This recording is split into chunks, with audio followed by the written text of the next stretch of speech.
महाराष्ट्र में करीब एक साल पहले हुए सत्ता संघर्ष की लड़ाई थमने का नाम नहीं ले रही है। एक साल पहले सत्ता परिवर्तन तो हो गया, लेकिन फेरबदल और गठबंधन का जो दौर है अभी भी जारी है। पहले शिवसेना में दो फाड़ और अब एनसीपी में दो फाड़ हो चुके हैं और कहीं ना कहीं महाराष्ट्र की जो राजनीति है वो लगातार उठापटक पर जारी है। एक तरफ जो है शिंदे गुट और उद्धव गुट, तो दूसरी तरफ शरद पवार और अजित पवार गुट, यानी चाचा भतीजे की लड़ाई अब कहीं ना कहीं इलेक्शन कमीशन और कोर्ट तक पहुंच चुकी है। तो ऐसे में क्या कुछ सोचते हैं मुंबई कर, उनसे जानते हैं कि आखिर महाराष्ट्र की राजनीति में जो उठापटक हो रही है उसको लेकर मुंबई करों की राय क्या है। सबसे पहले अंकल, आपका नाम?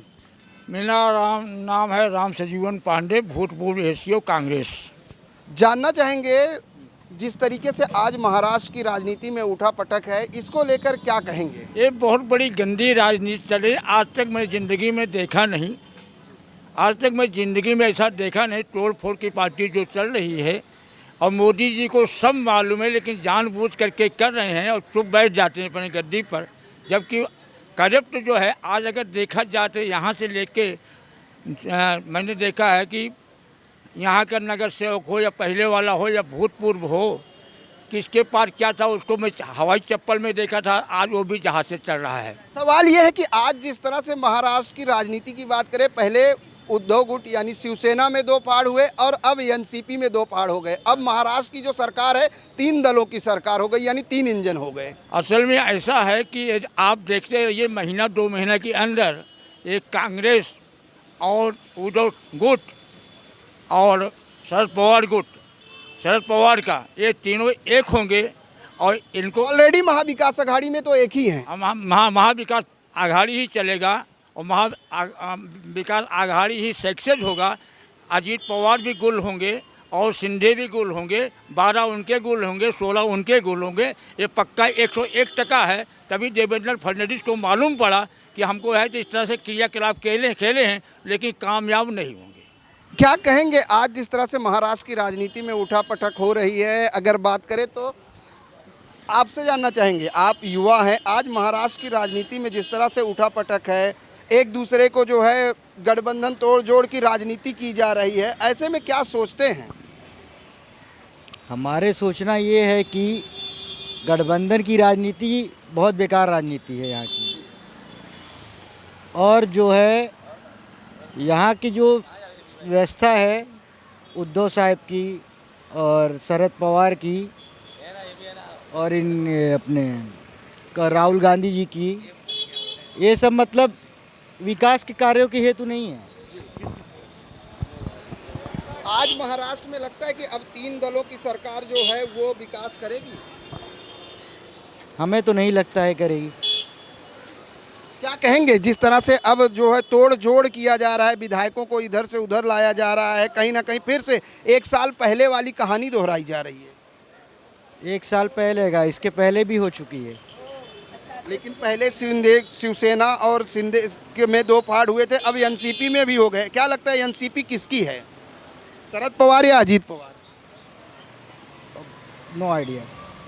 बिल्कुल, और भी लोग हैं। सबसे पहले तो जिस तरीके से बात करें आज महाराष्ट्र की राजनीति की, तो महाराष्ट्र की राजनीति को लेकर कई तरह के उठापटक जारी हैं और लगातार जो है विरोध जो है, और कहीं ना कहीं अब पक्षों पर जो है अपने दावेदारी की भी लड़ाई चल रही। एक सवाल आपसे कि आप महाराष्ट्र में रहते हो, जिस तरह से अब महाराष्ट्र में तीन दलों की सरकार आई है, क्या लगता है विकास होगा? होना तो चाहिए भाई विकास, तीनों दल में जो मुश्किल है, एक रहना चाहिए। देखो भाई, एज ए मुंबईकर मैं ये सोच रहा हूँ कि लोगों की जो प्रतिक्रिया है, लोगों अपना अपना अलग अलग विचार है। अभी आने वाले टाइम में ही मालूम पड़ेगा क्या है, क्या नहीं चल रहा है, क्या नहीं, क्योंकि अभी इलेक्शन आ रहा है। जिस तरह से अजीत पवार ने ये कहा है कि विकास के लिए, महाराष्ट्र के विकास के लिए जो है हमने बीजेपी और शिवसेना से हाथ मिलाया है और कहीं ना कहीं पार्टी को बगावत की है, क्या लगता है अब तीन दलों की सरकार से महाराष्ट्र में विकास होगा? नहीं, अभी तो विकास हो ही रहा है, सब दिख रहा है, आपके सामने दिख रहा है, इसमें कोई दो बात नहीं है। हो रहा है, अजीत पवार ने जो किया है ठीक ही किया, उनके हिसाब से सही किया है। आपको लगता है कि एनसीपी किसकी है, शरद पवार या अजीत पवार? इस बारे में मुझे मालूम नहीं किसकी है। महाराष्ट्र की राजनीति में जिस तरह से उठापटक चल रहा है, कहीं ना कहीं चाचा ने भतीजे के साथ जो है और चाचा के साथ भतीजे ने बगावत की है, और अब चाचा भतीजे की लड़ाई में क्या लगता है महाराष्ट्र का कितना विकास होगा और महाराष्ट्र में एक्चुअल एनसीपी किसकी है? एक्चुअली एनसीपी तो शरद पवार जी की है और जो बगावत की है वो दोनों पर्सनली है, शरद पवार जी और अजित पवार जी की।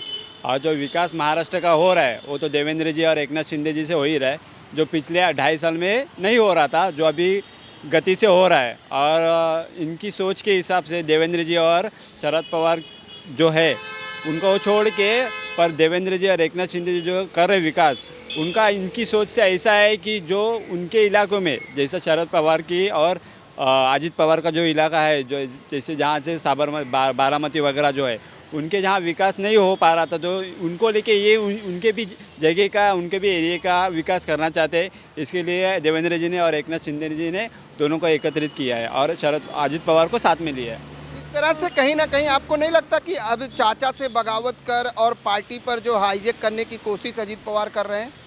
मेरे हिसाब से तो नहीं कर रहे, करके देखो इन्होंने इसके पहले भी अभी जो मीटिंग हो गई थी बाकी सब नेताओं की, उनके हिसाब से उनके भी ये अजित पवार के हिसाब से उनका कहने का मतलब रहेगा करके, बाकी उनके जैसे एकनाथ शिंदे जी का है और देवेंद्र जी की जो है एरिया, जो उनका विकास हो रहा है, तो उन्होंने भी, अजित पवार ने भी सोचा रहेगा कि मेरे एरिया का विकास क्यों ना हो। इसके लिए वो उन्होंने उनकी सोच के हिसाब से एकनाथ शिंदे जी के और देवेंद्र जी के हिसाब से उन्होंने उनके साथ में गठबंधन किया है। जिस तरह से अब कहीं ना कहीं पहले शिवसेना में 2 फाट हुए, उद्धव गुट और शिंदे गुट, और अब जो है एनसीपी में अजीत पवार और शरद पवार 2 गुट हो गए हैं। ऐसे में अब कहीं ना कहीं महाराष्ट्र में 3 दलों की सरकार है, तो महाराष्ट्र का कितना विकास होगा? क्योंकि अजीत पवार ने साफ तौर से कहा कि विकास के लिए हम सत्ता में आए हैं। देखो सरकार का तो कहने का मतलब ये कि अपने महाराष्ट्र का विकास हो। अभी वो कितने भी दल एक साथ में आ जाए उनसे उनको नहीं है, पर एक बात है जो देवेंद्र जी और एकनाथ शिंदे ने जो हिंदुत्व के ऊपर किए थे, तो उनके हिसाब से वो हिंदुत्व के हिसाब से रहना चाहिए। पर देवेंद्र जी के और एकनाथ शिंदे जी के ये भी कहा गया ना कि हम, देवेंद्र जी का एक बयान भी बाहर घूम रहा था कि एनसीपी के साथ गठबंधन नहीं करेंगे चाहे सत्ता के बाहर रहेंगे, लेकिन अजीत पवार के साथ गठबंधन करना। देखो हिंदुत्व एक अलग टॉपिक है, जो उनके हिसाब से एकनाथ शिंदे जी और देवेंद्र जी चल रहे, और विकास अलग बात है कि जिसके हिसाब से विकास होना चाहिए, तो विकास के हिसाब से उन्होंने उनको गठबंधन किया है। बाकी का उनसे हिंदुत्व के हिसाब से उनका कुछ लेन देन नहीं है। ऐसा जैसे पहले ये कहा जा रहा था जो एक दूसरे के आरोप और प्रत्यारोप कर रहे थे, अब साथ आ गए हैं। देखो आरोप की बात है तो राजनीति के हिसाब से चलते रहते, आज से नहीं हो तो मतलब मैं क्या, आपके आने से पहले से भी प्रत्यारोप हो रहे, पर इसके हिसाब से अपन तो विकास को तो ये कमज़ोर नहीं कर सकते ना, अपन विकास को तो रोक नहीं सकते, क्योंकि विकास तो राज्य का और देश का हो रहा है। प्रत्यारोप तो आप रहो या ना रहो तो वो तो होते ही रहेगी एक दूसरे के हिसाब से। मेरा बोलने का मतलब ये है। बिल्कुल, जो बात करें तो पहले राजनीति है, राजनीति में सब कुछ जायज़ है। जिस तरह से पहले लोग एक दूसरे पर आरोप और प्रत्यारोप करते हैं और फिर अब साथ में गठबंधन में आ गए। हमारे साथ मौजूद है रवि गुप्ता जी, जो बीजेपी से बिलोंग करते हैं। और बात करें तो रवि जी, सबसे पहले तो आज जिस तरह से महाराष्ट्र की सियासत की बात करें, उठा पटक चल रहा है, तोड़ जोड़ की जो है राजनीति हो रही है, ऐसे में क्या लगता है कि जिनको आप पहले ये कहते थे कि हम बिना सत्ता के रहेंगे लेकिन युति नहीं करेंगे, गठबंधन एनसीपी से नहीं करेंगे, लेकिन आज अजीत पवार महाराष्ट्र की शिंदे फडणवीस सरकार में उप मुख्यमंत्री बन चुके हैं? देखिए, पहली बात तो ऐसा है कि अगर संविधान के हिसाब से देखा जाए तो सबको हक है, अभिव्यक्ति की आज़ादी है, अपने आपको आगे ले जाने की आज़ादी है, और संविधान के हिसाब से अजीत पवार की पार्टी है राष्ट्रवादी कांग्रेस। परिवारवाद के हिसाब से उद्धव साहब की भी पार्टी है शिवसेना, और परिवारवाद के हिसाब से शरद पवार की पार्टी है, क्योंकि शरद पवार जी ने गुण न देखकर, परिवारवाद देखकर सुप्रिया सुले जी को कार्याध्यक्ष बनाया, और महाराष्ट्र के विकास के लिए ही अजीत पवार जी ने एक अपना ग्रुप तैयार कर देवेंद्र फडणवीस जी के साथ में और भाजपा शिंदे सरकार के साथ में जुड़े हुए हैं। लेकिन जिस तरह से कुछ दिन पहले का वीडियो देवेंद्र फडणवीस जी का वायरल हो रहा था, देवेंद्र फडणवीस ने कहा था कि हम सत्ता के बिना रह लेंगे लेकिन एनसीपी के साथ गठबंधन नहीं करेंगे। उन्होंने एक और कहावत कही थी कि शादी तक नहीं करेंगे लेकिन एनसीपी के साथ गठबंधन नहीं करेंगे। ऐसा तो हिंदू हृदय सम्राट बाला साहब ठाकरे जी ने भी कहा था कि जिस दिन मुझे ऐसा पता चला कि मेरी शिवसेना की कांग्रेस हो रही है, मैं अपनी दुकान बंद कर दूँगा। उन्होंने कहा था ना, सम्मानीय हिंदू हृदय सम्राट जी ने कहा था। लेकिन श्रीमान उद्धव ठाकरे जी ने राष्ट्रवादी कांग्रेस और कांग्रेस पार्टी के साथ में गठबंधन किया था हिंदुत्व की विचारधारा छोड़कर, और अजीत पवार जी ने जो गठबंधन किया है वो विकास के लिए किया है।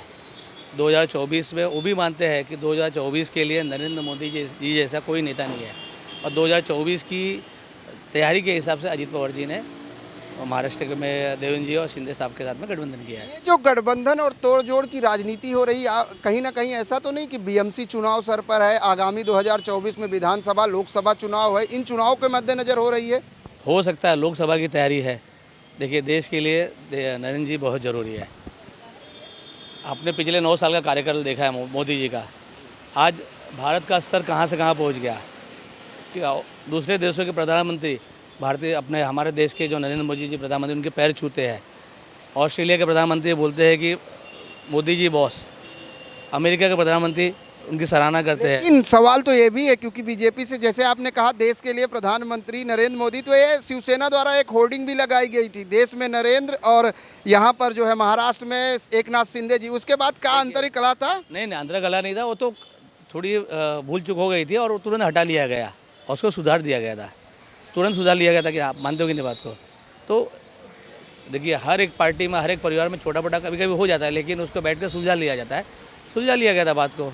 लेकिन महाराष्ट्र क्या कितना विकास होगा? अब 3 दलों की सरकार है। विकास तो अब देख ही रहे हैं ना। आप महाराष्ट्र में विकास हो रहा है। आज अगर मैं खुद सोलापुर, आई तुलजा भवानी, कोल्हापुर, रत्नागिरी, सावंतवाड़ी, वैभववाड़ी, अभी मैं 2 महीने पहले घूम कर आया हूँ।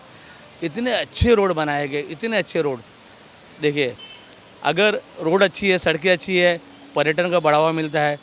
अगर बड़े बड़े मंदिर बनाए जाते हैं, बड़े बड़े टूरिज़्म बनाए जाते हैं, तो पर्यटन को बढ़ावा मिलता है और लोगों को रोज़गार मिलता है। तो महाराष्ट्र में रोज़गार बढ़ रहा है। मुंबई देख लीजिए, करीबन 300-325 किलोमीटर के आसपास का मेट्रो बनाया जा रहा है, लोगों को रोज़गार मिल रहा है, सुविधाएँ मिलने जा रही है। और भविष्य में 1-2 साल के अंदर ही अगर मेट्रो कंप्लीट हो जाएगा जब, तो ट्रैफिक समस्या मेरे हिसाब से 75% खत्म हो जाएगी। बिल्कुल, जिस तरह से विकास के नाम पर जो है अजीत पवार ने बगावत की। चाचा, आपसे जानना चाहेंगे कि आज जिस तरह से महाराष्ट्र की राजनीति में उठापटक, दल बदल, लगातार कुछ विधायक मेरी तरफ है, कुछ विधायक उनकी तरफ है, इस तरह की जो राजनीति हो रही है, इसको लेकर क्या कहेंगे? इसके लेकर क्या है, देखो, ये लोकतंत्र है, अपने मन से कुछ भी कर सकता है। मतलब कोई भी पार्टी बना भी सकता है, कोई पार्टी में जा भी सकता है, ऐसा कोई बात नहीं है। लेकिन जिस तरह से 2 फाड़ पिछले 1 सालों से अगर देखा जाए, तो महाराष्ट्र की राजनीति में आपको नहीं लगता कि काफ़ी ज़्यादा उठापटक देखने को मिली है? पहले शिवसेना एक थी, अब वो 2 गुटों में हो गई है। अब एनसीपी भी वही उसी नक्शे कदम पर चल रही है, 2 गुट हो गए हैं। ये क्या, पार्टियाँ 50 भी हो सकता है, लेकिन अभी देखो, घर में 10 आदमी रहता है, उसका मुखिया एक ही होता है। ये इसको जनता तय करती है कि एक पार्टी कैसे बन जाएगी, तो उसमें कर जाता है, ऐसा कोई बात। जिस तरह से बीजेपी पर एक आरोप लग रहा है कि जोड़ तोड़ की राजनीति जो है बीजेपी कर रही है, ऐसा नहीं है, बीजेपी ऐसा करती नहीं है। ये सब मनगढ़ंत कहानी है, जो बनाते हैं, बोलते हैं, वो बात अलग है। बाकी काम करना, सब जो भी करना है, बीजेपी का अच्छा काम है, अच्छा करते हैं। आपके हिसाब से एनसीपी किसकी पार्टी है, शरद पवार या अजीत पवार? अभी इसमें उन लोग का फैसला बाकी है, जो करेंगे जब हम देखेंगे। जिस तरह से शिवसेना में भी यही वर्चस्व की लड़ाई थी कि शिवसेना किसकी है, शिवसेना का जो है चुनाव निशान किसका है। हालांकि इलेक्शन कमीशन ने चुनाव निशान और पार्टी दोनों एकनाथ शिंदे को दे दी है। तो कहीं ना कहीं आपको लगता है कि अब महाराष्ट्र में जो एनसीपी में भी यही कहीं ना कहीं यही तैयारी है? नहीं, अभी ऐसा कुछ बोल नहीं सकता है, अपने को इतनी जानकारी नहीं है। फिर भी देखो क्या होता है, देखेंगे आगे। बिल्कुल। ये थे मुंबईकर, जिन्होंने साफ तौर से कहा कि लोकतंत्र में सभी को अधिकार है अपने हिसाब से अपनी सरकार बनाना और अपने हिसाब से अपने दल को बनाना, बढ़ावा देना और विकास कार्य को आगे ले जाना, जिसके लिए कोई भी दल हो वो अलग अलग तरीके से अपने अपने तरीके से जा सकता है। और महाराष्ट्र की सियासत में जिस तरह से उठापटक चल रही है, कहीं ना कहीं सत्ता संघर्ष की लड़ाई लगातार जारी है। और पिछले 1 सालों से महाराष्ट्र की राजनीति ने जिस तरह से करवट ली है, तो उससे ये साफ कहा जा सकता है कि राजनीति में कुछ भी असंभव नहीं है। चाहे वो चाचा भतीजे की बात करें, चाहे वो शिंदे गुट और उद्धव गुट की बात करें, लगातार महाराष्ट्र में राजनीतिक उठापटक अभी भी थमने का नाम नहीं ले रही है। विधायकों का दल बदलने का दौर जो है वो अभी भी जारी है। कैमरामैन देवानंद सिंह के साथ प्रदीप शर्मा, IN24 न्यूज़, मुंबई।